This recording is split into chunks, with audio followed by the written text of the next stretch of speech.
शांति शांति। सभी को नमस्ते।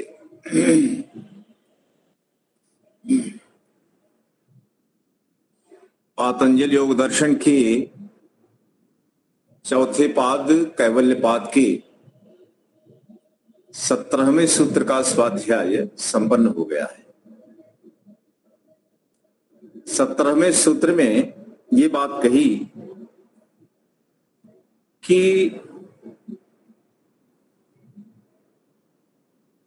आत्मा किसी भी वस्तु का, किसी भी पदार्थ का ज्ञान तभी कर सकता है जब उसका मन से संबंध हो और मन का इंद्रियों से संबंध हो और इंद्रियों का विषय से हो।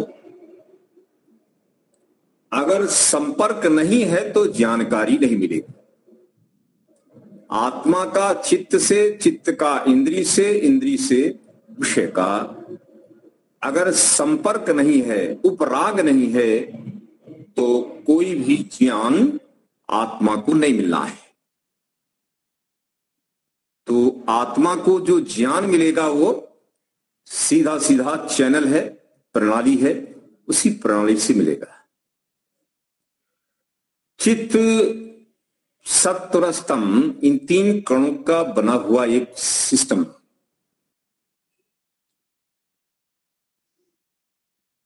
बाहर के विषय इंद्रियों के माध्यम से जब चित्त पर उतरते हैं तो चित्त उसी चित्र का स्वरूप धारण कर लेता है, विषय का, क्योंकि चित्त परिवर्तनशील है। तो चित्त जो है वो वस्तु का स्वरूप अर्थात वैसे हो जाता है, क्योंकि चित्त परिवर्तनशील परिणामी सत्व स्तंभ का बना हुआ होने के कारण ये विषय के अनुसार तदाकार हो जाता है, विषयाकार हो जाता है। और ध्यान देंगे, विषयों से उपराग से चित्त बदलता है, अर्थात चित्त में चित्र उतरता है। अगर इंद्रियों का विषय से संपर्क नहीं और इंद्रियों का चित्त से संपर्क नहीं है तो चित्त पर कोई भी विषय अर्थात चित्त किसी विषय का स्वरूप धारण नहीं करेगा। परिणाम आत्मा का चित्त के साथ संपर्क होगा, कोई जानकारी नहीं होगी, क्योंकि चित्त बाहर के विषयों के संपर्क से टूटा हुआ है। ये ध्यान देना। यहां विवाह है, कुछ शोरगुल है, किसी समस्या आ सकती है, उसको थोड़ा सा धीरज रखते हुए आप कक्षा को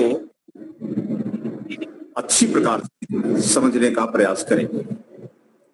विवाह होते हैं, आप जानते हैं कि यहाँ के विवाहों में शोरगुल अधिक है, तो स्पष्ट सुनाई देने में थोड़ी बाधा आ सकती है, उस बाधा को सहन करें। ठीक है। अब अगला जो 18वां सूत्र है, 18वां सूत्र ये कह रहा है कि 17वें सूत्र क्या था? तो उपराग अपेक्षित चित्तस्य ज्ञाता ज्ञान चित्त शक्ति ही, क्या कहा? तद उपराग अपेक्षित्वात् चित्तस्य ज्ञाता ज्ञातम। चित्त का विषय से संपर्क ही ज्ञान का साधन बनता है, कारण बनता है। चित्त विषय अनुकूल हो जाता है, विषय के अनुकूल हो जाता है। ये बात स्पष्ट हो गई है।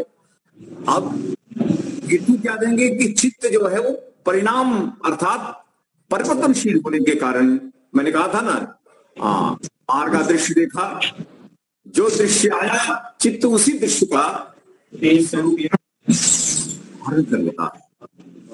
मास्टर है ये आपका चित्त, जो है वो मास्टर टूल है। दुनिया का ऐसा कोई पदार्थ नहीं है, ध्यान दीजिए, जिस पदार्थ का स्वरूप आपका चित्त धारण वैश्विक टूल है, यूनिवर्सल है। मानवीय मस्तिष्क में भगवान ने सामर्थ्य रखा।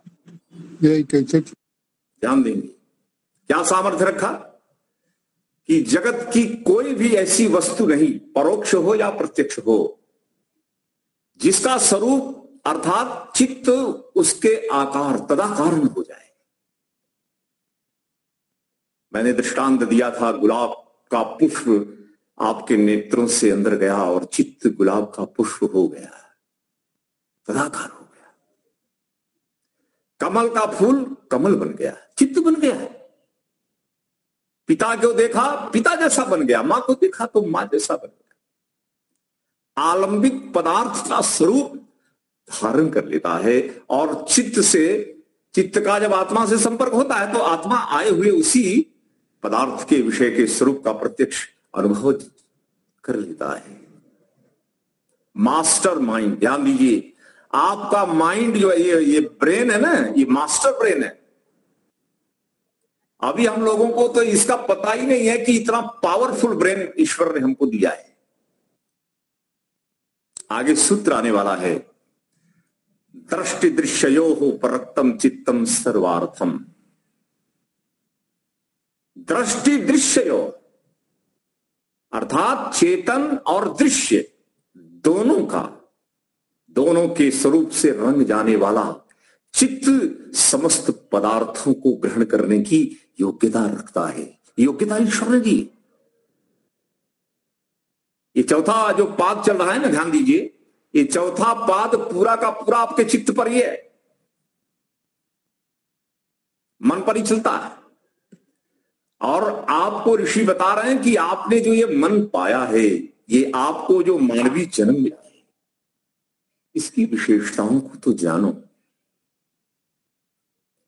और जब जानोगे तो आपको पता चलेगा, अरे इतना उत्कृष्ट सामर्थ्य धारण करने वाला मस्तिष्क प्रभु ने हमने दिया और हमने तो आज तक जाना ही नहीं था कि इतना शक्तिमान सामर्थ्यवान साधन हमारे पास है। हमने तो इसको 5 इंद्रियों के विषयों से ज्यादा इसके सामर्थ्य का उपयोग नहीं किया, जबकि ये इन 5 ज्ञानेंद्रियों से अतीत विषयों का भी प्रत्यक्ष करवा देता है। इंद्रियातीत विषय, ध्यान दीजिए, मात्र ऐन्द्रिक विषय तक नहीं, इंद्रियातीत विषय में 5 महाभूत के अंतर्गत सूक्ष्म भूत, 5 ज्ञानेंद्रियां, 5 कर्मेंद्रियां, मन बुद्धि अहंकार प्रकृति और आत्मा, यहां तक के पदार्थों का प्रत्यक्ष स्वरूप धारण कर लेता है। यह है सामर्थ्य आपके इस मस्तिष्क का, और इसी के सहारे से, ध्यान दीजिए, आपको प्रभु मिले। परमात्मा का प्रत्यक्ष भी इसी ब्रेन से होगा, और किसी भी मस्तिष्क से, किसी भी ब्रेन से आपको प्रभु प्रत्यक्ष नहीं होने वाला है। कितने भाग्यशाली हैं हम, हैं जी। भगवान ने हमें अपने कर्मों के फल दिए, ऐसा सुंदर मानवीय शरीर आपके बड़े ही उत्कृष्ट कर्मों का फल है। उस विधाता ने आपके कर्मों का कितना प्रकृष्ट फल दिया है, आप चिंतन तो कीजिए।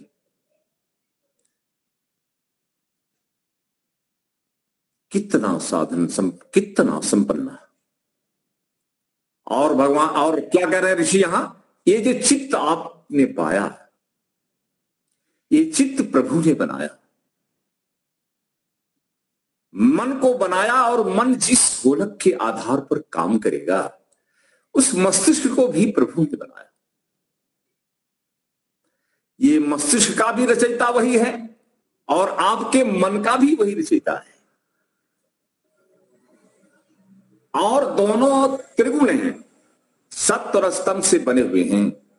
और ध्यान दीजिए, सत्व रज और तम, इन तीनों से बने हुए पदार्थ परिणामी होते हैं, परिवर्तनशील होते हैं, और ये बदलते रहते हैं। मैंने आपको उस दिन कहा था एक सूत्र के माध्यम से, क्षीण वृत्ति है, ध्यान दीजिए, क्षीण वृत्ति अभिजातस्य इव मणि। आपका मन कैसा है, आपका चित्त कैसा है? बोले क्षीण वृत्ति, जब आपका चित्त निर्मल दर्पण के तुल्य हो जाता है तब ये मणि के समान होता है, स्फटिक मणि के तुल्य है। यहां उपमा दी गई स्फटिक मणि के समान। स्फटिक मणि क्या होती है? जो आलंबित वस्तु के जैसी बनती है, बन जाती है।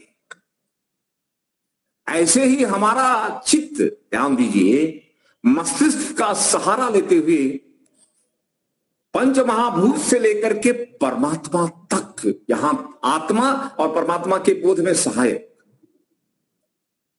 तक के स्वरूप को तदाकार हो जाता है। और हम लोगों ने, फिर वही बात कह रहा हूं, हम लोगों ने रूप, रस, गंध, स्पर्श, शब्द, इन 5 बहुत ही स्थूल स्तर के विषयों में इतना मूल्यवान साधन ऐसे ही बिता दिया, ऐसे बिता दिया। कितना कितना सामर्थ्य लेकर संसार में आए, कितनी सिद्धियां हम प्राप्त कर सकते थे और वो सिद्धियां रह गईं, हम वंचित रह गए। थोड़ा सा पढ़ लिया और डिग्री मिल गई, नौकरी मिल गई, विवाह कर लिया, 2-4 बच्चे हो गए, उनको पाल पोस कर बड़ा कर दिया, वृद्ध हो गए और जीवन समाप्त हो गया। ये जीवन नहीं है। उपनिषदों में बार बार ये बातें कही गई कि आपने सब कुछ पाया और परमात्मा को प्राप्त नहीं किया तो ये जन्म विनष्ट है, इस जीवन का कोई मूल्य नहीं है। मानवीय जीवन का मूल्य ही यही है कि सर्व अधिक, ध्यान दीजिए, सर्वाधिक मूल्यवान है जी, ईश्वर को प्राप्त कर लिया। भगवान ने ऐसा साधन दिया, क्या जी? भोगार्थम अपूर्वकार्थम। इस साधन से तुम मुझे प्राप्त कर सकते हो। सीधी सीधी बात है। क्योंकि ध्यान देंगे, चित्त परिणामी है और आत्मा अपरिणामी है। आत्मा त्रिगुणात्मक नहीं है। सिद्धांत पकड़ेंगे, जो पदार्थ त्रिगुणात्मक नहीं होते या 3 कणों के संयोग से बनते नहीं हैं, वो पदार्थ कभी बदलते नहीं है, परिवर्तन नहीं होता है, कभी परिणाम नहीं आएगा। आत्मा जैसी थी वैसी ही है, वैसे ही रहेगी। आत्मा में कभी भी परिणाम और परिवर्तन नहीं होंगे। क्यों? क्योंकि आत्मा 3 कणों से बनी नहीं है, त्रिगुणातीत चैतन्य है।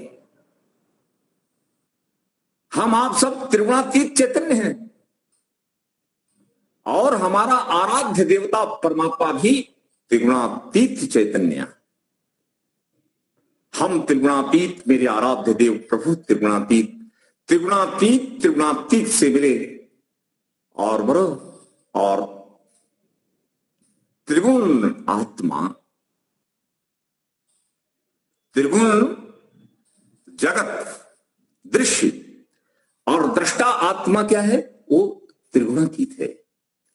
त्रिगुणातीत आत्मा त्रिगुण दृश्य के सहारे से त्रिगुणातीत दृष्टा परमात्मा का प्रत्यक्ष है। त्रिगुण दृश्य, त्रिगुणातीत आत्मा, त्रिगुणातीत परमात्मा। जो त्रिगुण से बने नहीं, उनमें परिणाम नहीं होता है, उनमें परिवर्तन नहीं होता है, उनमें कोई विकार नहीं आते। आत्मा निर्विकार है, ईश्वर भी निर्विकार है। कभी कुछ कटते नहीं, कुछ जुड़ते नहीं, कट के हट गए या कुछ आगे जुड़ गया, कुछ टूट गया, ऐसा आत्मा में नहीं होता है। प्रकृति के बने पदार्थों में टूटना, फूटना, कटना, कमी बढ़त होती रहती है, ह्रास वृद्धि होती है। आप अपने स्वरूप के बारे में सोचें कि मेरे अंदर कभी भी न परिवर्तन आया है अतीत में, न वर्तमान में हो रहा है, न भविष्य में होगा। न बदलने वाली चेतना हूं मैं और फिर भी मैं अपने को बदलने वाली मानती हूं। यही अविद्या है, यही अविद्या है। आत्मा निर्विकार है, प्रभु निर्विकार है। आपका शरीर विकारी है, इसमें परिणाम होंगे, अवस्थाएं बदलेंगी। कौमारम यौवनम जरा, यह अवस्था परिवर्तन है। क्यों? त्रिगुण है ना। ऐसे ही आपका जो सूक्ष्म शरीर है वो भी परिवर्तनशील, क्योंकि वो भी त्रिगुण है।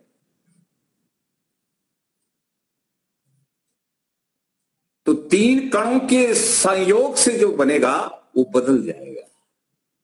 ये बेसिक स्पिरिचुअल प्रिंसिपल है, ये स्पिरिचुअल प्रिंसिपल है।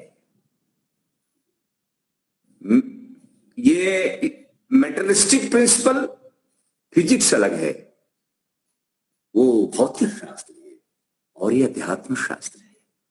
दोनों शास्त्रों का विधान सुनिए।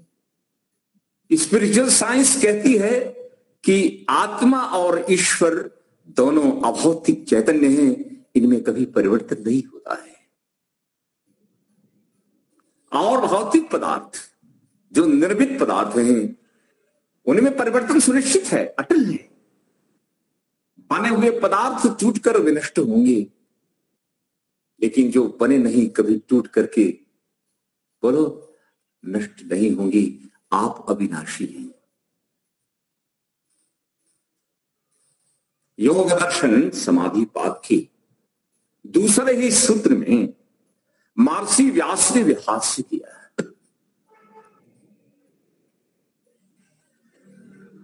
दूसरा सूत्र क्या है? योग का स्वरूप क्या है, योग की परिभाषा क्या है? योग चित्त वृत्ति निरोधा। चित्त में उठने वाली तरंगों को रोक करके और प्रभु से मिलन हुआ, प्रभु की साक्षात अनुभूति की स्थिति योग है। मन की अवस्था कैसी हो गई? बोलो, अब चित्त के अंदर कोई परिणाम नहीं आ रहा, कोई भी चित्र विचित्र जगत नहीं आ रहा है। ऐसा अवृत चित्त प्रभु के प्राप्त करने का सामर्थ्य प्राप्त कर लेता है, साधन मोक्ष प्राप्त कराने का साधन बनता है। आपका मन जितना पवित्र होगा उतना अधिक ये ईश्वर प्राप्ति के समर्थ होगा। इसके अंदर मोक्ष प्राप्ति कराने का सामर्थ्य प्रभु ने रखा है। शुद्ध करो इसको।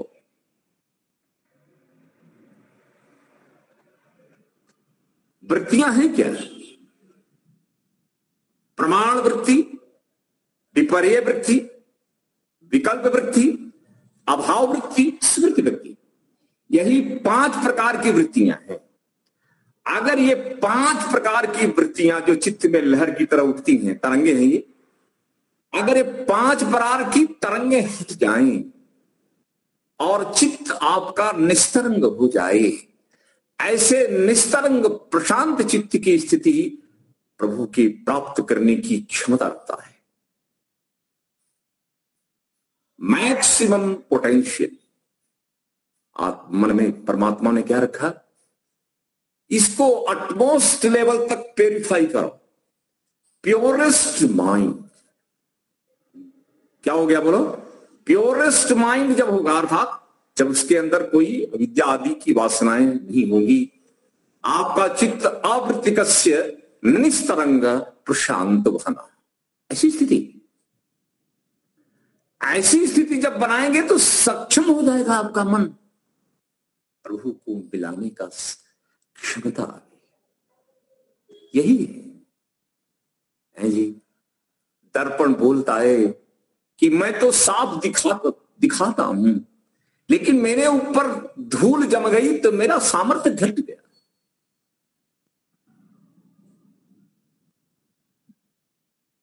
लौकिक जगत को भोग भोग करके हमने अपने चित्त के ऊपर अनेक प्रकार की मलिन स्तर बना ली।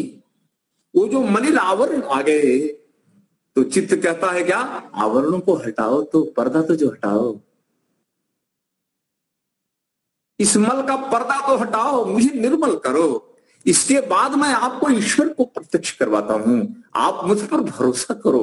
मुझे तो प्रभु ने आपको मिलवाने के लिए भेजा है। आप तो प्रभु को प्राप्त करने के लिए जी यहां आए। मुझे आपको साफ करना था, आपने मुझे और गंदा कर दिया और आप प्रभु से दूर होते गए। जितना मन में मलिनता ज्यादा, उतना आत्मा की ईश्वर के साथ संबंध मिलने की संभावनाएं कम हो गई। तो महर्षि व्यास क्या कह रहे हैं कि हे आत्मा तेरा परिचय तो जान। यही सूत्र में 18 में आने वाला है। मैं थोड़ा सा पृष्ठभूमि बना दे रहा हूं। पिछले सूत्रों में, पिछले पाद में जो सूत्र दिए गए, अगर वो सूत्र आपको प्रकरण के अनुसार याद नहीं रहेंगे तो आप पूरा अर्थ नहीं कर पाएंगे ना। पिछला याद रखो, क्योंकि पिछला का अगले से संबंध है। अब यहां सीधा लिख रहे हैं पुरुषस्य अपरिणामित्वात्। यहां क्या लिखा? चित्त के साथ जब संबंध होता है तो चित्त में चित्र उतरते हैं, बाहर का संपर्क, और नहीं होता तो नहीं उतरते हैं। क्यों? क्योंकि चित्त परिणामी है। लेकिन यहां कहा ना, आत्मा सदा ज्ञाता है। कभी ज्ञात आत्मा को हो, कभी ज्ञात न हो, ऐसा कभी नहीं होगा। मन में आई हुई वृत्तियों को आत्मा सदा जानता है। क्यों? क्योंकि आत्मा अपरिणामी है। अपरिणामी कभी जानी हो और कभी न हो, ऐसा नहीं होगा।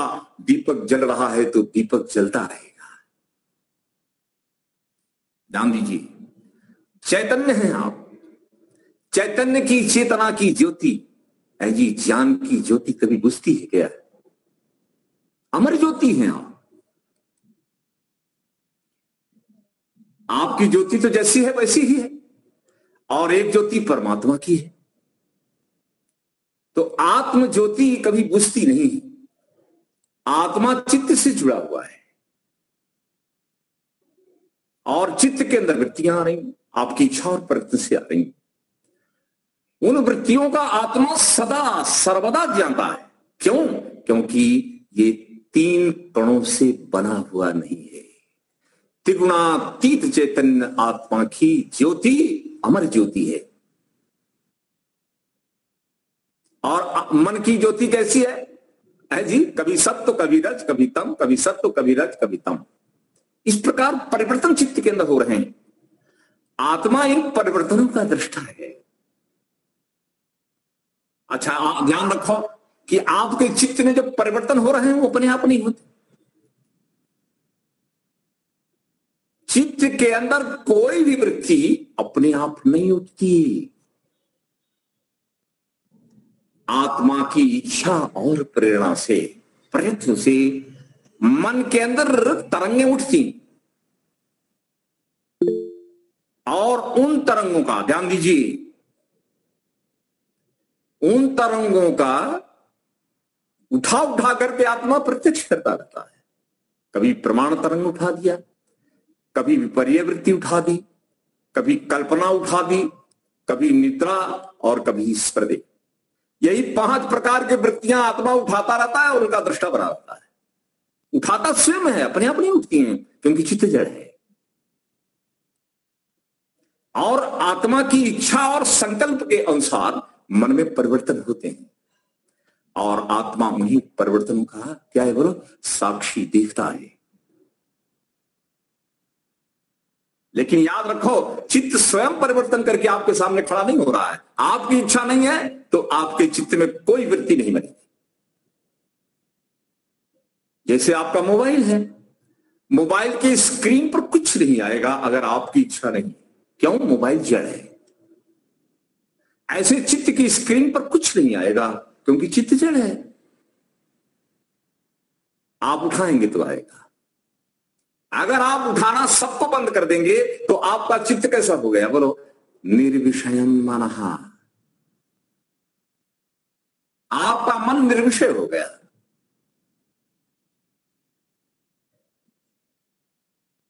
दृश्य जगत से, ध्यान दीजिए, दृश्य जगत चित्त तक सदृश्य है, जो बने हैं सदृश्य है। दृश्य पदार्थ जितने भी हैं, उन पदार्थों की वृत्ति से आपने अपने चित्त को मुक्त कर दिया, अपनी इच्छा से कर दिया। इसके बाद आंतरिक जो आपके साधन है जी, अब उनको हटाया, विवेक से हटाते गए, आत्मदर्शन हुआ है। ध्यान दीजिए, आत्मदर्शन काल में भी आपका चित्त, बोलो क्या हुआ है, आवृत्ति कस्यना, वहां पर विवृत्ति बनी हुई है, इसलिए परमात्मा का बोध नहीं हो रहा है। इसके बाद आत्मदर्शन की वृत्ति, प्रकृति दर्शन की वृत्ति और दृश्य जगत की वृत्ति, सारी वृत्तियों को हटाने के बाद ऐसा चित्त अब प्रभु अनुभूति के योग्य हो गया। यही बात ऋषि कह रहे हैं। आपकी इच्छा, अगर संकल्प नहीं है, व्रत नहीं है, इच्छा शक्ति नहीं है, तो आप अपने चित्त पर अपना नियंत्रण अधिकार नहीं पा सकते। विवेक और वैराग्य की अतीव आवश्यकता है। तो महर्षि व्यास कह रहे हैं, हे आत्मा तू क्या है? तो बोले, क्या बोला, चित्त शक्ति ही अपरिणामिनी। महर्षि व्यास, अपरिणामिनी। हे चित्त शक्ति का मतलब चेतना शक्ति, आत्मा, तू अपरिणामी है, अर्थात तू मन की तरह सत्व रज और तम से बनी हुई चीज नहीं हो।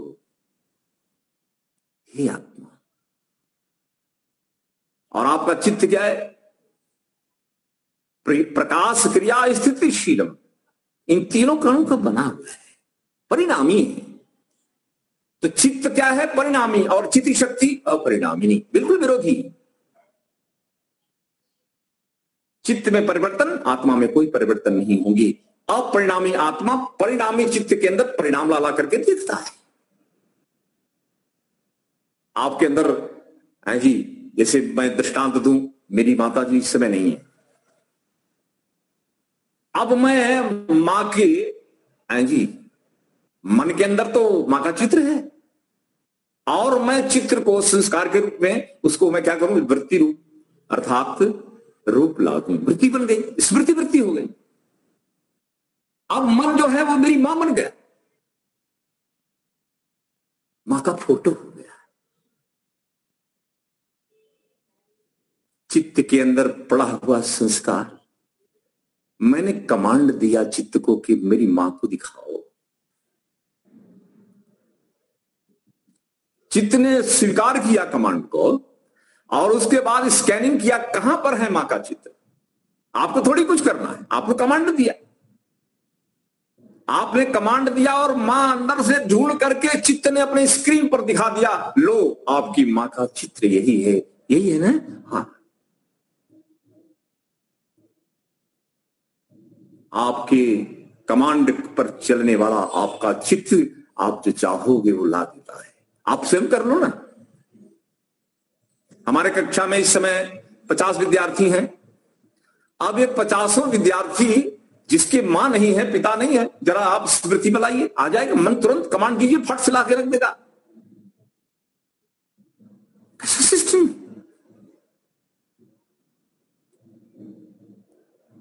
जो दूर बैठे हैं उनको भी दिखा देगा, और जो चले गए उनके चित्र को भी दिखा देगा।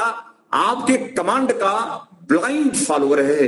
आपने कमांड दिया और फट से कंप्यूटर एक्शन में आ गया, और फट से सुपर कंप्यूटर ने क्या किया, प्रोसेसिंग हुई, और फट से मां को दिखा दिया, लो मां। कितना टाइम लगा? बोलो, इतना तेज काम करने वाला कोई साधन है? कितना फास्ट है। तो आप कितने महान हैं कि आपको परमात्मा ने इतना महान साधन देकर के क्या किया है? बोलो, महान बनने के सारे अवकाश खुले कर दिए, रास्ते खुले हुए हैं। इसी चित्त को कमांड देना है, पूरे विवेक के साथ, वैराग्य पूर्वक। संसार मत दिखाओ। बोलेगा नहीं दिखाऊंगा, आपके कमांड का मैं फॉलोअर हूं। मुझे मां मत दिखाओ, पिता मत दिखाओ, भाई मत दिखाओ, कोई घर नहीं, द्वार नहीं, पुत्र नहीं, पिता नहीं, पत्नी, कुछ मत दिखाओ। संसार दिखाना बंद कर दो, बंद कर देगा, नहीं दिखाएगा। हमको नहीं चाहिए। निर्विषयम निर्विषयम भावा। हे मन, तू निर्विषय बन जा। स्क्रीन पर से सब गायब, सब गायब। Black screen, objectless screen. आपका मन कैसा हो गया बोलो? Black screen, dark screen. कोई विषय नहीं आएगा, कोई वृत्ति नहीं उठ रही है।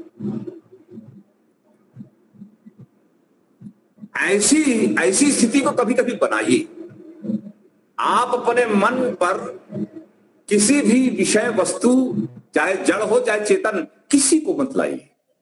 आप कभी कभी स्क्रीन को वाइपर लगा करके बिल्कुल साफ कर दीजिए, कुछ मत लाइए। निर्विषयम, विषय रहित करो। इसके बाद फिर संकल्प पूर्वक लाओ। देखो आपको कितना साफ दिखेगा। गंदे मन में लाए हुए चित्र साफ नहीं दिखते,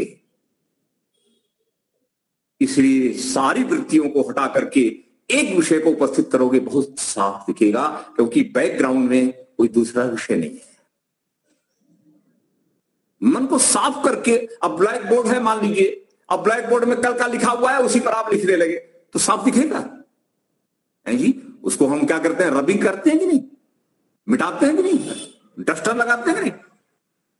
ऐसे ही चित्त पर डस्टर लगाओ, और डस्टर लगा करके फिर नए तरीके से ईश्वर का विषय लाओ, आत्मा का विषय लाओ, संसार के सूक्ष्म विषयों के विषय में चिंतन करो। आप बिल्कुल डस्टर लगाकर फिर देखो चिंतन कितना अच्छा लगता है। आप कल्पना नहीं कर सकते कि आपके चित्त के अंदर जब डस्ट नहीं रहती, अर्थात अनावश्यक वृत्तियां नहीं रहती, तो आपका चित्त कितना शक्तिमान हो जाता है। आप करके देख लीजिए। गंदे के अंदर गंदा डालते जा रहे हैं, गंदे के ऊपर गंदा, क्या होगा वो बोलो है जी? क्या होगा? गंदा नीचे है, ऊपर भी गंदा डाल दिया, फिर डाल दिया। अरे गंदे के अंदर अच्छी चीज भी डाल दो तो भी क्या है, गंदा ही हो जाता है। आप गटर में मलाई डालेंगे तो मलाई काम की रहेगी। ऐसे चित्त की पहले गटर को ठीक करो, गटर हटाओ और फिर मलाई डालो। फिर कैसे मलाई ऐसी मलिन होगी? क्यों? आपका चित्त निर्मल है, तो कोई भी ऑब्जेक्ट जो दिखेगा वो साफ सुथरा दिखेगा, जैसा है वैसा ही दिखेगा। जस्ट कैसा? निर्मल दर्पणवत, निर्मल दर्पणवत, निर्मल जलवत, निर्मल ऐसे। तो वहां पर क्या कहा ऋषि ने? महर्षि व्यास, ध्यान दीजिए। चित्त शक्ति ही अपरिणामिनी, पहला नंबर। और चित्त शक्ति परिणामी। चित्त को, चित्त और चित्ती का मतलब चेतन, और चित्त का मतलब मन, जड़। अब चेतन और जड़ दोनों को सामने रखो और विवेक करो। हम चित्ती शक्ति अपरिणामी, क्योंकि हम त्रिगुण से बने नहीं है, हम तो बने हुई चीज नहीं। और ये बना हुआ चित्त जो है, ये क्या है? ये परिवर्तनशील है। परिवार आपकी इच्छा अनुसार बदलता है। आप तो देखो, अब आगे क्या कहा? अपरिणामिनी अप्रतिसंक्रमा, निर्लेप है। आत्मा निर्लेप है, और चित्त क्या है? बिल्कुल उल्टा है, प्रतिसंक्रमा, वहां संक्रमण होता है। मन के अंदर, चित्त के अंदर संक्रमण हो सकता है, प्रकृति के तत्व वहां पर संक्रमित हो सकते हैं, लेकिन आत्मा के अंदर प्राकृतिक संक्रमण नहीं होंगे, नहीं होगा। जैसा है वैसा ही रहेगा। ये तो विद्या के कारण हम मान लेते हैं कि प्रकृति हमको चिपक गई है, शरीर हमको चिपक गया है, हमको रिलेशनशिप, कोई चिपका नहीं है। आपको कोई चिपका नहीं है। आप निर्लिप्त निर्लेप चैतन्य है।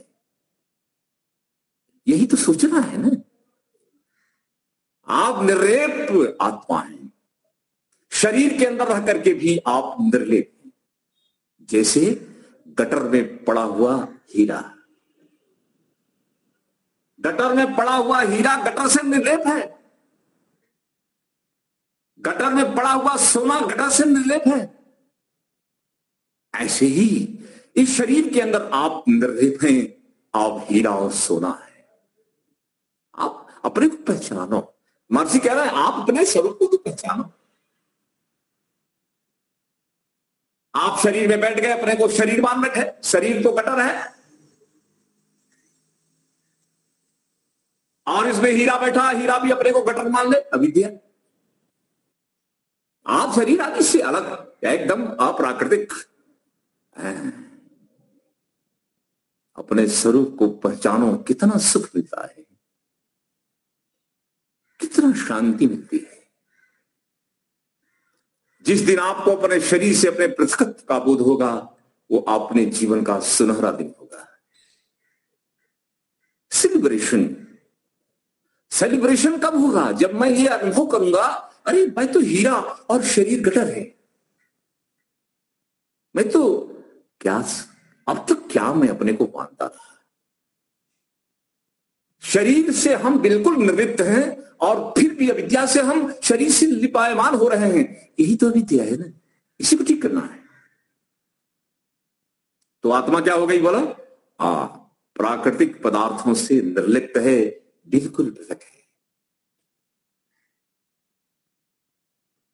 अपरिणामनी अप्रतिसंग। और आगे क्या कहा बोलो? दर्शित विषय,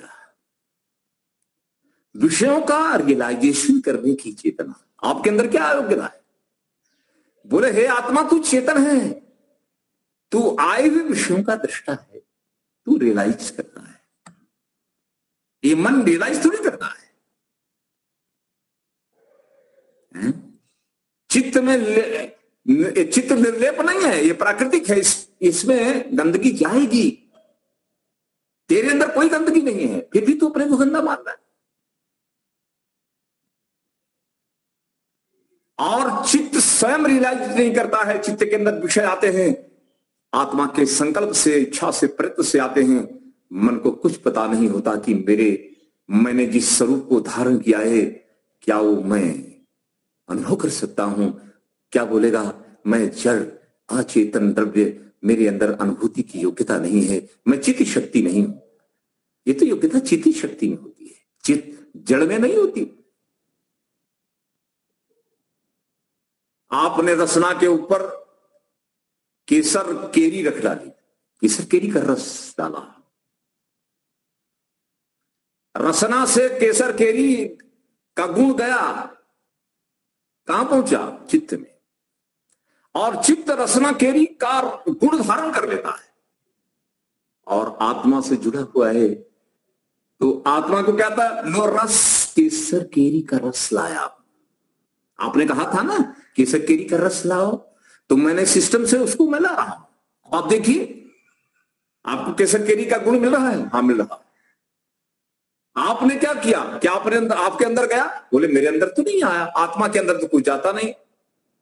बोले मैं केसर केरी बना हूं, आप थोड़ी बनेंगी। आपका तो मैं सेवक हूं, मैं आपकी इच्छा के अनुसार केसर बन गया हूं। आप मुझे अनुभव कीजिए, मेरे लाए हुए विषय का अनुभव कीजिए। मैं मन, मुझे कोई अनुभूति नहीं है, और आप चेतन, आप मेरे लिए लाए हुए विषयों का अनुभव करने वाली चेतना हो।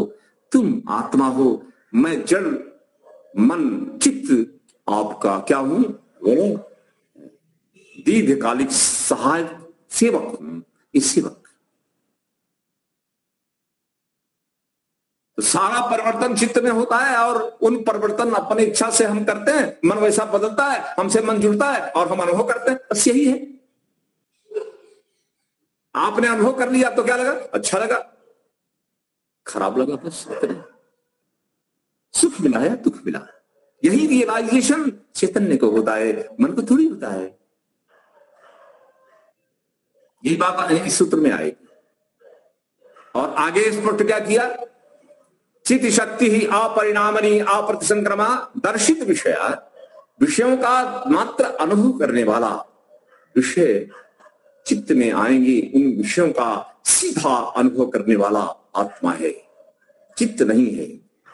ध्यान दीजिए, इंद्रियां थोड़ी अनुभव करती हैं, चित्त थोड़ी अनुभव करता है। अनुभव कौन करता है? हम आत्मा लोग रियलाइज करते हैं। यही विशेषता है कि हम हीरा हैं और बाकी के जितने दृश्य जगत के पदार्थ हैं आपके सामने क्या है? मिट्टी, लोहा, लक्कड़। अपने हैं, अपने हीरा स्वरूप को तो पहचान। यही तो ऋषि कह रहे हैं, आप हीरा हो। अमीचंद को उस महर्षि ने कहा था ना कि अमीचंद तू शराब पीता है, अमीचंद तू मांस खाता है, अमीचंद तू दुराचारी है, लेकिन तू इतना सुंदर भजन गाता है, इतने अच्छे भजन बना लेता है, तेरा स्वर कितना सुरीला है, हैं? हजारों की संख्या में लोगों को तू मंत्रमुग्ध कर देता है। ईश्वर को सीधा का सीधा बोलो शब्द रस क्या है बोलो? भजन रस से बिल्कुल डुबो देता है। ऐसा सामर्थ्य तेरे अंदर है और फिर भी तेरे कर्म कैसे हैं? तो महर्षि ने बस एक ही बात कही, क्या कही बोलो? कि अमीचंद तुम हीरा हो, गटर भी पड़े हो। यही बात महर्षि व्यास कह रहे हैं कि हे चित्तन आत्मा, तू तो हीरा है और अविद्या से तू अपने को गटर में माना हुआ, अपने बिल्कुल क्या हो गया है? गंदा हो गया, अपने चेहरे को मलिन कर गया, म्लेच्छ हो गया। तू म्लेच्छ नहीं है, तू आर्य है, शुद्ध तो हो जा। तेरा चित्त शुद्ध, तेरा ज्ञान शुद्ध और अपने शुद्ध स्वरूप को पहचान करके तू शुद्ध हो गया। तू क्या हो गया बोलो? दस्यु में से आर्य हो गया, म्लेच्छ नहीं रहा तू, अब तो देवता हो गया। ये देव बनना है, अपने स्वरूप को पहचान, इसमें ईश्वर आपको सहायता देंगे। दर्शित विषय और आगे कहा शुद्धा,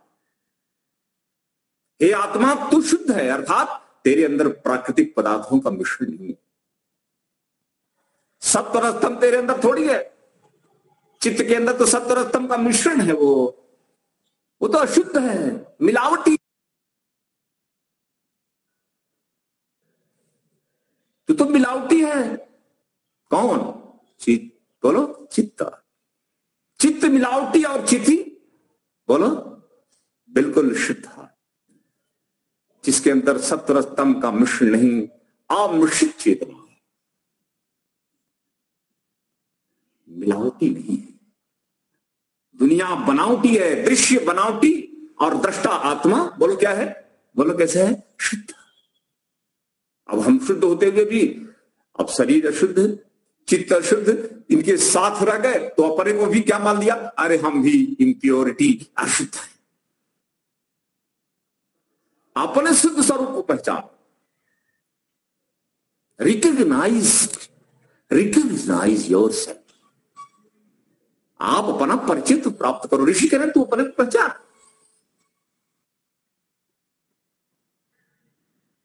तो हम शुद्ध हैं, शुद्ध चेतन है। और आगे क्या कहा? अनंता, हे आत्मा तू अंतहीन है, अर्थात तेरा विनाश नहीं होता है। अनंत, अंत, अंत का मतलब सीमा, किसकी? काल की, देश की नहीं। परमात्मा तो देश और काल दोनों से अनंत है, आत्मा काल से अनंत है, देश से तो सीमित है।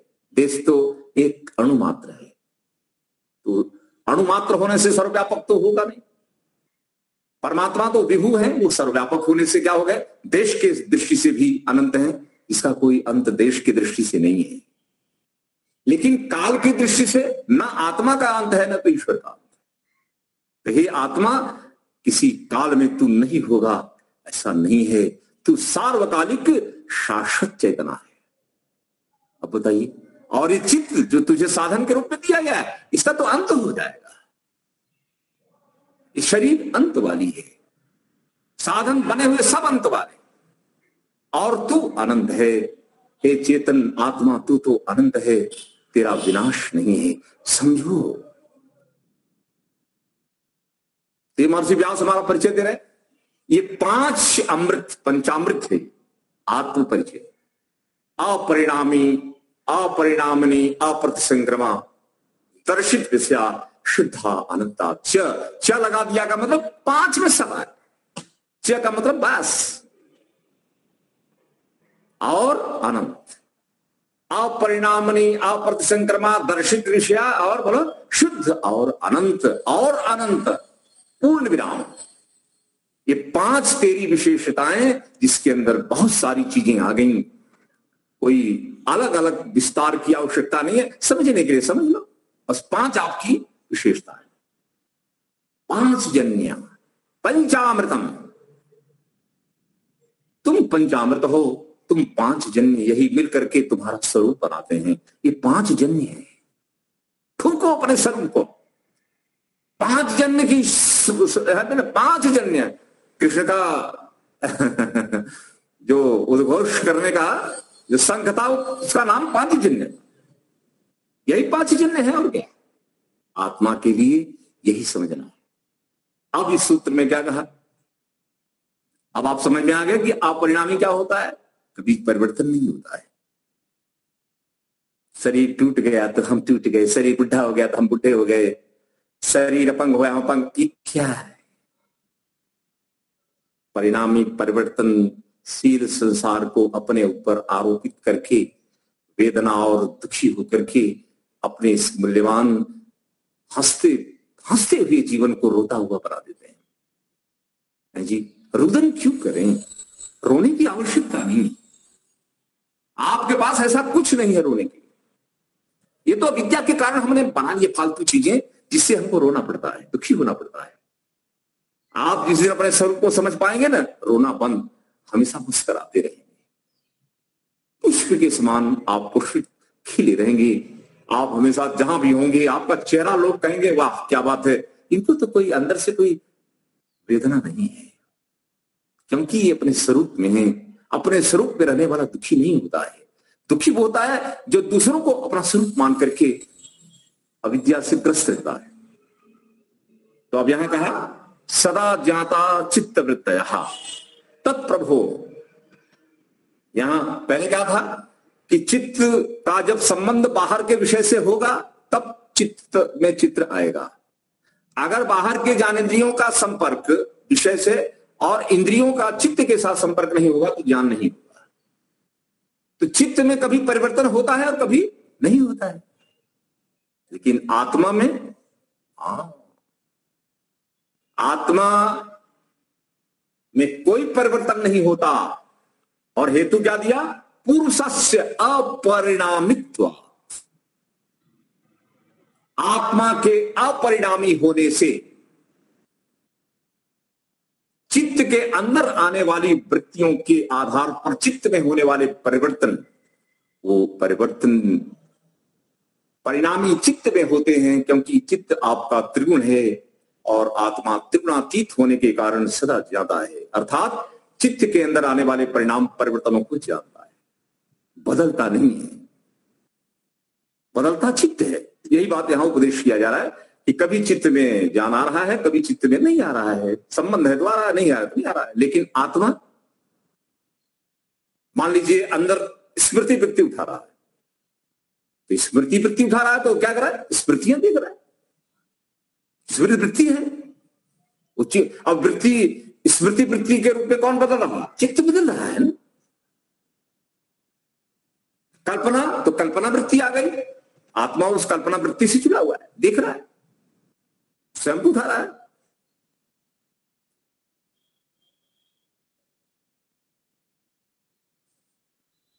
कोई अविद्या आदि जैसे मिथ्या ज्ञान है, बाहर के दृश्य से जुड़ा और रस्सी को सांप समझ लिया।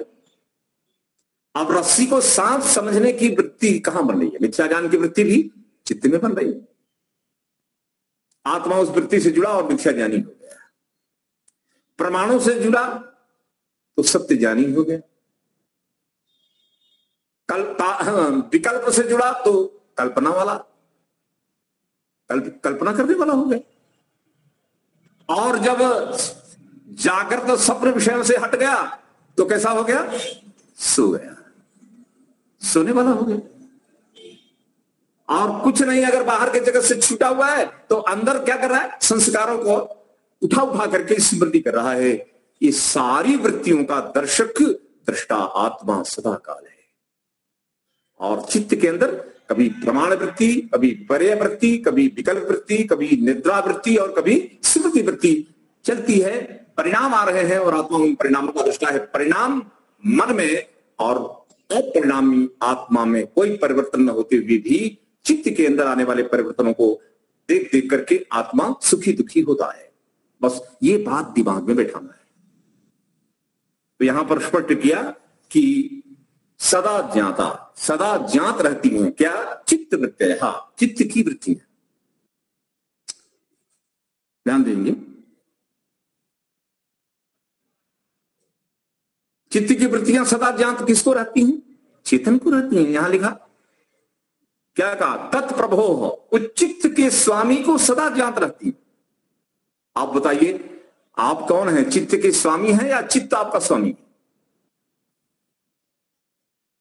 आप सोचिए, आपका स्वामी चित्त है या आप चित्त के स्वामी हैं? तो आप स्वयं कहेंगे, लिखा ना तत्प्रभो, प्रभो का मतलब स्वामी।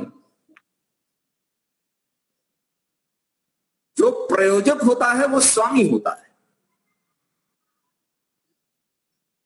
आत्मा का स्वतंत्र संचालक आत्मा का स्वामी है, मन का स्वामी है। आत्मा मन का, चित्त का स्वतंत्र संचालक है। आप स्कूटर चला रहे हैं, आप कौन हो गए, स्कूटर के स्वामी। आपके कमांड में स्कूटर चलेगा। ध्यान दीजिए, यहां कहा सदा ज्ञाता, चित्त में उठने वाली वृत्तियां सदा ज्ञात रहती हैं। किसको, चित्त के स्वामी को। ऐसा नहीं है कि चित्त के अंदर वृत्ति आए और आत्मा न जाए, ऐसा नहीं होगा। सर्ववृत्ति ज्ञाता, सर्ववृत्तियों का ज्ञाता चित्त के स्वामी आत्मा को होता है। आत्मा ज्ञाता है। और वहां स्पष्ट क्या किया, पुरुष से अपरिणामित्व। अगर पुरुष भी चित्त के समान बदलने वाला होता तो चित्त के अंदर भी क्या होता, परिणाम, आत्मा में भी परिणाम होते। तो कभी आत्मा को कुछ ज्ञात होता और कभी आत्मा को ज्ञात न होता। लेकिन आत्मा तो कुछ सदा काल ज्ञात है क्योंकि चेतन है। और चेतन अपरिणामी होने के कारण चित्त के आने वाली समस्त वृत्तियों को जानता है, क्योंकि आत्मा चित्त का स्वामी है,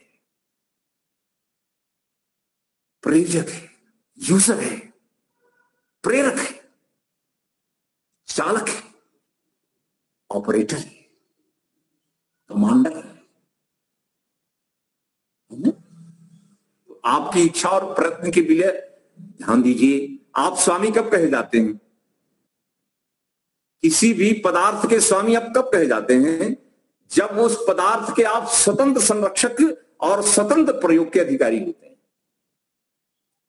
भगवान ने आपको साधन दे दिए और आपको अधिकार दे दिया, स्वतंत्रता का अधिकार, कि इस शरीर के भी मालिक हमको बना दिया और अंदर जो सूक्ष्म शरीर है उसका भी मालिक ईश्वर ने हमको बना दिया। और मालिक बनाने के बाद क्या कहा, अब तुम स्वतंत्र हो। अब कल मत कहना कि शरीर मुझे चलाता है। शरीर तुम्हारा स्वामी नहीं है, शरीर तुम्हारा सेवक है। उसी प्रकार बुद्धि, मन आदि आदि अंतः जो करने, ये भी सब तुम्हारे सेवक हैं। इनको स्वामी जिस दिन तुम मान लोगे, तुम गुलाम होकर के पराधीन हो जाओगे, संसार के दुख से बच नहीं पाओगे।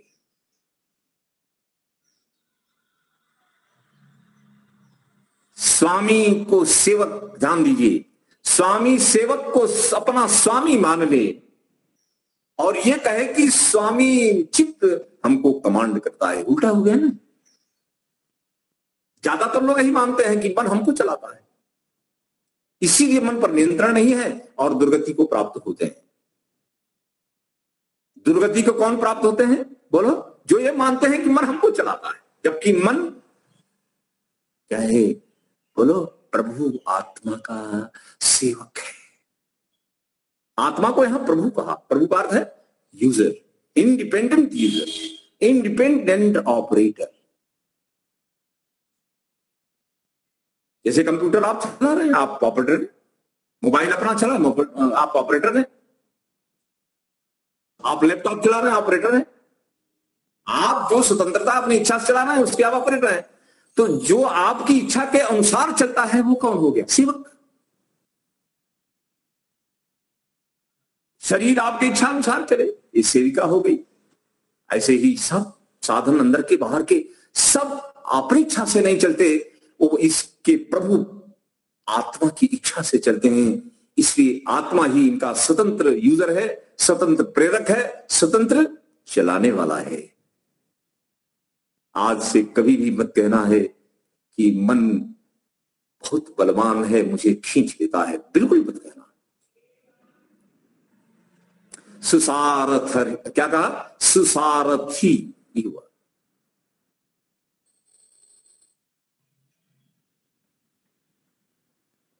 जैसे सारथी होता है ना, वो रथ को चलाता है। और रथी कौन है? सारथी का प्रेरक है। आत्मा रथी है ना। आप स्वयं इस रथ के रथी स्वामी, और अपने को ये मान लें कि शरीर मुझे वश में किए जा रहा है, मन मुझे वश में किए जा रहा है। ऐसा व्यक्ति कभी, बोलो क्या है, अपने साधनों का कुशल संचालक न होने के कारण अपने लक्ष्य को प्राप्त नहीं कर सकता है। लक्ष्य की सिद्धि वही करेगा जो अपने साधन को यह मानेगा कि मेरे अधीन है और इनसे क्या क्या हम सिद्ध कर सकते हैं। साधनों की सहायता से हम और क्या क्या सिद्धियां पा सकते हैं, इनका समुचित उपयोग करने वाला साधक होता है। ये साधन, हम साधक, कैसे साधन को साधक मानोगे? यही तो ऋषि यहां कह रहे कि सर्व जाता चित्त वृत्तयः, आत्मा चित्त की वृत्तियों का जाता है। क्यों? तत्प्रभो हो, वो चित्त का मालिक है, चित्त का स्वामी है, चेतन है। और आगे कहा पुरुषस्य अपरिणामित्वात्, आप पुरुष चैतन्य हैं, आप अपरिणामी हैं, और चित्त जिसके अंदर वृत्तियां उठ रही हैं वो तो परिणामी जड़ है। तो चेतन के अधीन जड़ रहेगा कि जड़ के अधीन चेतन हो जाएगा? सारा ब्रह्मांड परमात्मा के अधीन है। ब्रह्मांड में कोई भी पिंड अपनी धुरी पर नाचे या तो कक्षा में नाचे या किसी आकाश गंगा के रिलेटिव गति करे, सारी गतियों के पीछे पृष्ठभूमि में कौन है? बोलो, स्वामी पुरुष परमात्मा। स्वामी रहा तत्प्रभो, पूरे ब्रह्मांड के स्वामी प्रभु कौन है? ईश्वर है। उनके अधीन सब कुछ, सारा संसार चल रहा है। यहां पर कहा क्यों? क्योंकि पुरुषस्य अपरिणामित्वात्, सारा ब्रह्मांड परिणाम को प्राप्त होगा और इसका चलाने वाला अपरिणामी कभी परिणाम को प्राप्त नहीं होता। अपरिणामी स्वामी होता है और परिणामी क्या होता है? बोलो, पराधीन होता है, सेवक होता है। इस शरीर के अंदर हम अपरिणामी हैं। आप में कोई परिवर्तन, कोई तब्दीली, कोई भी ट्रांसफॉर्मेशन होना ही नहीं है। ऐसा चिंतन करके जब आप बैठेंगे तब आपको लगेगा कि मेरा मन मेरे अधीन चलने वाला मेरा, बोलो, सेवक है। तो स्वामी सेवक संबंध इसके चालक और चालित स्वरूप की दृष्टि से देखना है। ये चालित है, मैं चलाने वाला हूं, क्योंकि मैं इसका स्वामी हूं और मैं अपरिणामी हूं और मेरा मन परिणामी परिवर्तनशील है।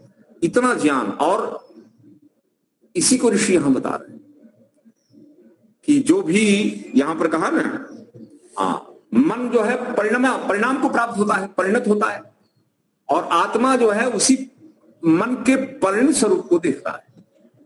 तो परिणाम परिवर्तन और अपरिणाम व्यक्त परिवर्तन नहीं, दोनों विलक्षण तत्व को समझें, विवेक करें और अपने स्वरूप में प्रस्थापित होकर के आप आगे बढ़ें। इसी निवेदन के साथ एक बात और ध्यान देंगे, एक बात, वृत्ति की परिभाषा और मन में बैठा लीजिए। क्या है? विषयों के साथ जब चित्त संपर्क में आता है तब क्या होता है? चित्त विषयों के आकार प्रकार के अनुरूप परिणित हो जाता है। वो तो मैंने बताया आपको। गुलाब का फूल आया तो गुलाब के रूप में परिणित हो गया, कमल आया तो कमल के रूप में, चमेली के रूप, चमेली के, गेंदा आया तो गेंदे के रूप परिणित हो गया, परिणाम आ गया। और बताया जैसा विषय उसके सामने उपस्थित होता है, किसके? चित्त के सामने, ध्यान दीजिए, उसी रूप में वो परिणित हो जाता है, बदल जाता है। यह परिणित होना ही चित्त की वृत्ति है। मन का परिणत स्वरूप ही जो परिणित हुआ है ना, बदल गया है ना, वही है वृत्ति। और उसी को हम देखते हैं, सुखी दुखी होते हैं। तो परिणत कौन होगा? परिणामी चित्त विषय जैसा बदल करके वृत्ति रूप सामने खड़ा हो जाता है। तो आज से दिमाग में रखना कि आपका चित्त जिस आकार प्रकार का हो जाता है वही वृत्ति है, और उसी वृत्ति के आप दृष्टांत देखने वाले और उसको देख करके सुखी दुखी होने वाले। तो पदार्थ जो विषय है या तो सुख देंगे या तो दुख देंगे, और जब आप जुड़ेंगे तो समय में जब विषय सामने आएगा तो सुखी होंगे, दुखी होंगे। और परमात्मा अगर आ गए विषय रूप में तो क्या होगा? न सुखी न दुखी न मोही, क्या हो गए? आनंद में आ गए। वो वृत्ति नहीं है। वृत्ति का प्रयोग सीमित है। परमात्मा के प्रत्यक्ष में ये लौकिक विषय वृत्तियां नहीं होती। इसलिए चित्त, क्या कहा है? योगः चित्त वृत्ति निरोधा। सारी वृत्तियां हटती हैं तब ईश्वर का प्रत्यक्ष होता है। तो इस प्रकार की वृत्तियों का वहां न होना और मात्र ईश्वर का प्रत्यक्ष होना सीधे आत्मा के अंदर, ऐसे निरुद्ध चित्त के सहयोग से। तो सहयोग तो चित्त का बना रहता है हर अवस्था में। इसको ध्यान में रख करके आप आगे बढ़ेंगे। तो आज की कक्षा को यहां हम विराम देंगे और इस सूत्र 18 नंबर के सूत्र को आप घर पर भी पढ़ें, स्वाध्याय करें। कोई भी शंका समाधान है तो आप जरूर पूछें। इन्हीं शब्दों के साथ अब हम शांति पाठ करेंगे। ओम द्यौः शांतिरंतरिक्षं शांति पृथ्वी शांति। भाई और सब ठीक ठाक है? वृत्ति का अर्थ समझ में आया? हाँ। वृत्ति वृत्ति जिस विषय से मन जुड़ता है, मन उसी विषय का स्वरूप धारण कर लेता है, उसी का नाम वृत्ति है। तदाकार हो जाता है, उसी का आकार प्रकार हो जाता है। और आत्मा वृत्ति रूप में नहीं बदलता। आत्मा उसी वृत्ति को देख करके सुख दुखी होता है। जानकारी उसको मिलती है। जानकारी आत्मा को होती है, मन को नहीं होती है। बस इतना अगर विवेक रहे तो फिर समस्या नहीं होती है। ध्यान आदि करने में आपको कुछ सत्ता मिलेगी कि मन को मैं चला रहा हूं, मेरी इच्छा प्रयत्न से मैं इसको चला रहा हूं। इस दृष्टि से आप ध्यान जब करेंगे तो अन्य विषयों में चित्त को नहीं ले जाएंगे, तो अधिकार बनेगा, चित्त पर अपना अधिकार बनता है। तो मनोनियंत्रण के लिए मन को जड़ मानना और अपने को चेतन मानना बहुत आवश्यक है। बिना इसके आप नियंत्रण कर नहीं पाएंगे। आपको लगेगा कि मन हमको खींचे जा रहा है, तो मन खींचे जा रहा है तो फिर ये तो अविद्या है ना, ये तो उल्टी बात हो गई। आपको मन को खींच करके ले जाना। आप जिस विषय को प्राप्त करना चाहते हैं उसी विषय में आप अपनी इच्छा प्रयत्न से चित्त को लगाएंगे, चित्त वही स्वरूप ले लेगा और आपको दिखाएगा। ले देखो, ले सुख लो दुख लो, जो लेना भैया लो, हमको कुछ बताना नहीं है क्या सुख दुख होता है। लेकिन आपने जो कहा वो हम वैसे बन गए, और वही वृत्ति है। और उसी वृत्ति को देख करके हम कभी हंसते हैं, कभी रोते हैं कभी मूड हो जाते हैं। यही संसार है।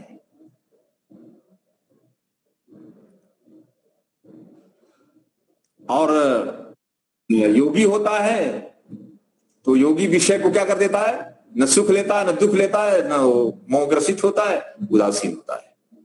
तो उसके चेहरे पर सदा प्रसन्नता रहेगी और चेहरे पर कभी विकार नहीं आएंगे। सुखी दुखी मूड, सुखी दुखी मूड, ये मीटर है ना, ये मीटर नहीं दिखाएगा, एकदम बिल्कुल निर्विकार। तो निर्विकार स्वरूप बनाने के लिए हमको चित्त के अंदर वृत्तियां उठानी ही नहीं है अनावश्यक। तो वृत्ति रहित चित्त जब होगा तब आपका चेहरा शांत होगा, क्योंकि चित्त में शांति तो मन में शांति जब हो गई तो चेहरे पर भी शांति दिखेगी।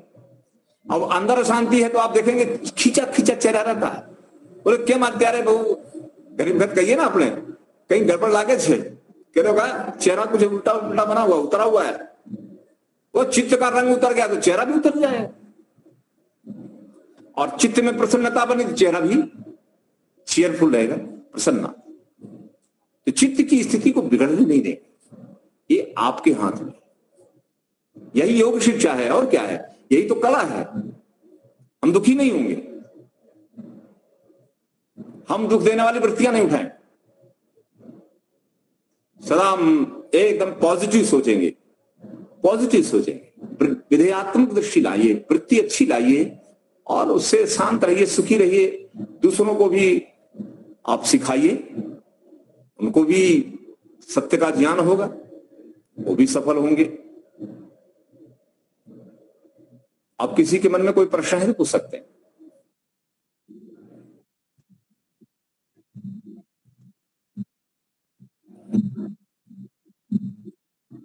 चित्त आकार का जैसे ये समझ लेने का है कि वो परिवर्तन जैसा संकल्प आपका होगा और सिस्टम जैसा ले जाएंगे,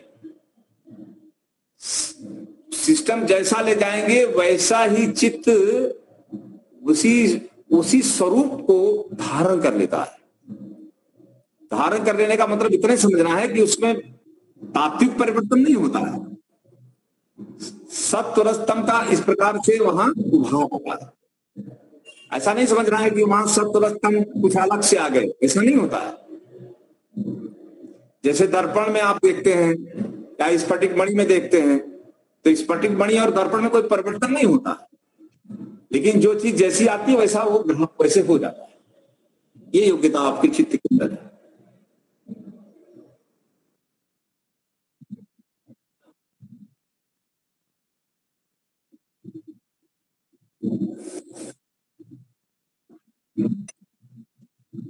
शेप धारण करने का मतलब जैसे नहीं है कि वहां पर जो है अमरूद हो गया या सेव, जैसे बाहर सेव पड़ा है तो सेव, ऐसा नहीं है। बाहर का जो सेव है उसी की इमेज हो, आपको इमेज दिख रही है, इमेज।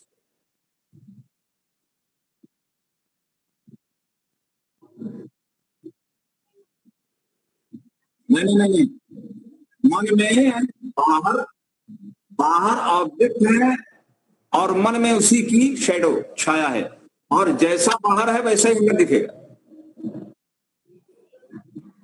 बिल्कुल दर्पण की तरह।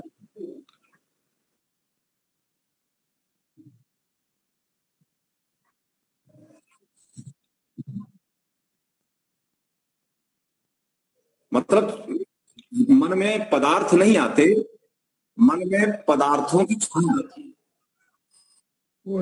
और उन्हीं छाया को देख करके आत्मा, अब जितना प्रत्यक्ष की वही छाया आती है उतना परोक्ष की स्मृतियों की नहीं आती है। माँ अपने सामने खड़ी है और माँ 2000 किलोमीटर दूर है। अब माँ की छाया जब आप मन में लाएंगे, वो छाया जो इस संस्कार की बनेगी और प्रत्यक्ष आंखों से हमारी माँ को अंदर चित्त में जो चित्र उतर रहा है, वो दोनों चित्र में जमीन आसमान का अंतर हो। जमीन आसमान प्रत्यक्ष बहुत साफ होता है और स्मृति आदि से जो आप उठाते हैं वो उतना साफ नहीं होता है। आप किसी को चित्र देख लिए, चित्र से पेट नहीं भरता है, चाहे जितना अच्छा चित्र हो, लेकिन जब आप डायरेक्ट अपनी आंखों से देखते हैं तो जो प्रभाव पड़ता है वो प्रभाव ये चित्र आदि देख करके या कहीं किताब में देख करके पढ़ कर नहीं बनता है। छाया तो दोनों में शेडो, वो तो एक तरह से कैमरा है, मन हमारा सुप्रीम क्वालिटी का कैमरा ही है। कैमरा के अंदर रील है, रील, जैसे रील होती है ना, रील रील की तरह है ना, उसी के ऊपर छाया आती है, आत्मा उसी छाया को देखता है। आचार्य जी, जी, हमारे शरीर 3 प्रकार के हैं, स्थूल, सूक्ष्म और कारण। जो कारण शरीर है वो क्या है, और कारण शरीर का आत्मा से क्या संबंध रहता है? अभी आपने जो बताया ना कि आत्मा स्थूल और सूक्ष्म दोनों शरीर का स्वामी है, तो कारण शरीर में आत्मा के साथ क्या संबंध रहता है? जब आप सुसुप्ति में जाते हैं तो सुसुप्ति में आपका कारण शरीर से संपर्क होता है। कारण शरीर का मतलब होता है सत्व रज तम, जो कार्यों के अंदर निहित है। ऐसा नहीं है कि कोई कार्य हो उसके अंदर उसके कारण वर्तमान हो, लेकिन आप कार्य के दृष्टा नहीं है, कारण के दृष्टा। जब आप सत्व रज तम इन 3 कणों से जुड़ते हैं, तो वहां पर कोई विकार नहीं होता है, बाहर का दृश्य जगत भी नहीं होता और सपना भी नहीं होता। जब दोनों नहीं होते तब बनी हुई चीज दिखती नहीं है, तब प्रलयवत जैसी अवस्था होती है, जैसे प्रलय। तो प्रलय अवस्था में कोई कार्य वस्तु का दर्शन नहीं होता। उस स्थिति में आत्मा कारण शरीर से जुड़ा रहता है, लेकिन तमस के कारण उसको बोध नहीं होता कि हम कारण शरीर का प्रत्यक्ष कर लें, लेकिन जुड़ा रहता है कारण शरीर से, बोध नहीं होता। लेकिन यही जब योगी बनता है तो संप्रज्ञा समाधि में सुसुप्ति जैसी अवस्था बनाकर जाकर स्वप्न से अलग होकर क्या करता है, चित्र हाँ, उसके स्क्रीन पर कोई सपना और कोई कार्य जगत ये सुसुप्ति कुछ नहीं आएगा। तो एकदम सपाट सत्य होता है और बिल्कुल क्षीण हो जाता है, रजोगुण तमोगुण क्षीण हो गए और एकदम सत्य प्रधान स्थिति बन गई। और उससे जो प्रत्यक्ष होता है उसमें प्रकृति का प्रत्यक्ष है, कारण जगत का भी प्रत्यक्ष, कारण शरीर का प्रत्यक्ष होता है, तमस में नहीं होता। सुसुप्ति है वो चित्त की तमस अवस्था। अच्छा, तो उसमें कोई ज्ञान तो होता नहीं है, कोई खास जानकारी नहीं होती है, मूर्त स्थिति होती है। लेकिन वहां पर सत्य प्रधान जब होता है तब नींद अच्छी, तमस गुण जो तमोगुण तो प्रधान है ही है, रजोगुण आ गया तो सात्विक नींद हो गई, सत्वगुण आ गया तो सात्विक नींद हो गई, रजोगुण आ गया तो राजसिक नींद हो गई, है ना। और तमस और बढ़ गया तो फिर तामसिक नींद हो गई, लेकिन तमस तो वहां पर प्रधान रहेगा। अच्छा, और उन्हीं का प्रत्यक्ष करता है, कणों का, सत्व रज तम, उन 3 कणों के साथ संपर्क रहता है। हाँ, जब जगत के साथ, विकार युक्त जगत के साथ कोई संपर्क नहीं है, अर्थात वहां कोई ऑब्जेक्ट है ही नहीं, अवलंबन ही नहीं है। जब हम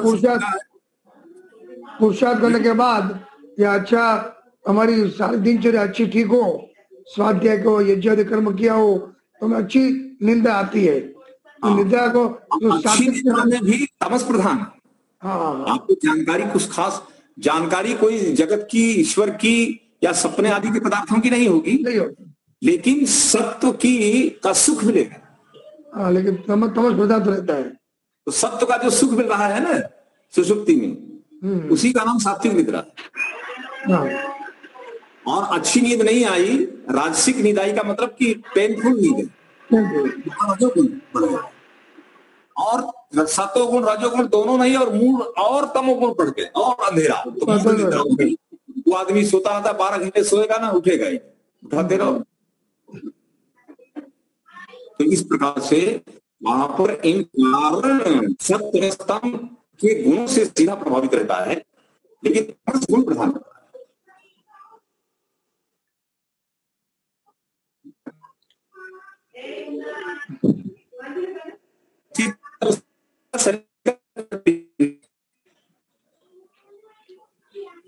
अगर आप सो रहे हैं तो आपकी चित्त की अवस्था क्या होगी?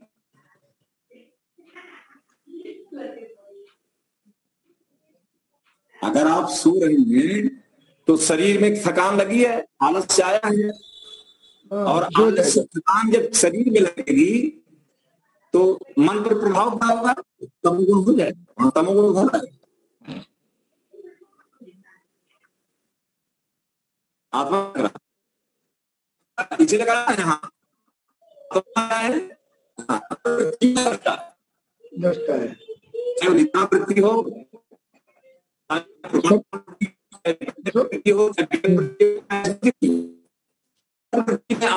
जो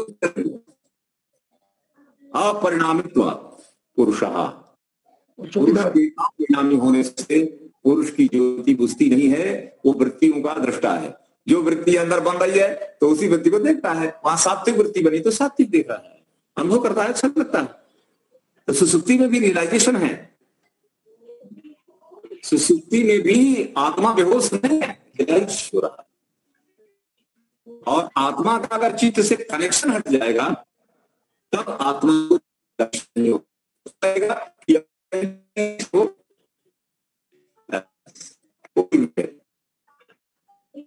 मूर्छित अवस्था है, तो मूर्छित अवस्था में ज्ञान नहीं होता है, नहीं होता है।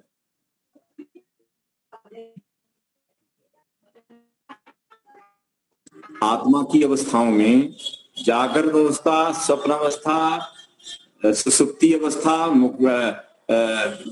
तुरीय अवस्था, मोक्ष अवस्था और मूर्छित अवस्था, सब आत्मा की अवस्थाएं हैं। वो अवस्थाएं किससे जुड़ी है? नैमित्तिक हैं, नैमित्तिक। आपका ईश्वर से संबंध जुड़ा हुआ है, आत्मा की तुरीय अवस्था, तुरीय अवस्था। आत्मा परमात्मा के रंग में लगा है, वो तुरीय।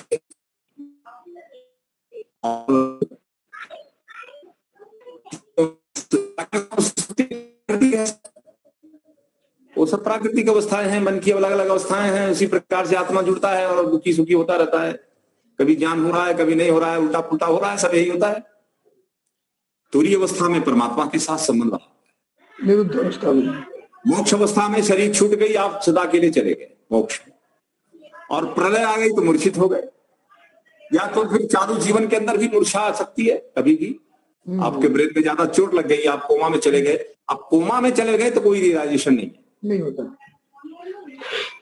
कुछ भी अनुभव नहीं होता है। आत्मा को लगता है कि कुछ नहीं मिल रहा है आत्मा को तो लगेगा ना जब कुछ मिल ही नहीं रहा है, क्योंकि चित्त से संबंध कट गया। चित्त से संबंध कट गया तो क्या मिलेगा? कोई जानकारी नहीं मिलेगी। कोमा का मतलब यही है कि डिस्कनेक्शन, आत्मा का चित्त के साथ, ब्रेन के साथ रिलेशन समाप्त हुआ। जैसे प्रलय, प्रलयवत अवस्था, मूर्छित अवस्था।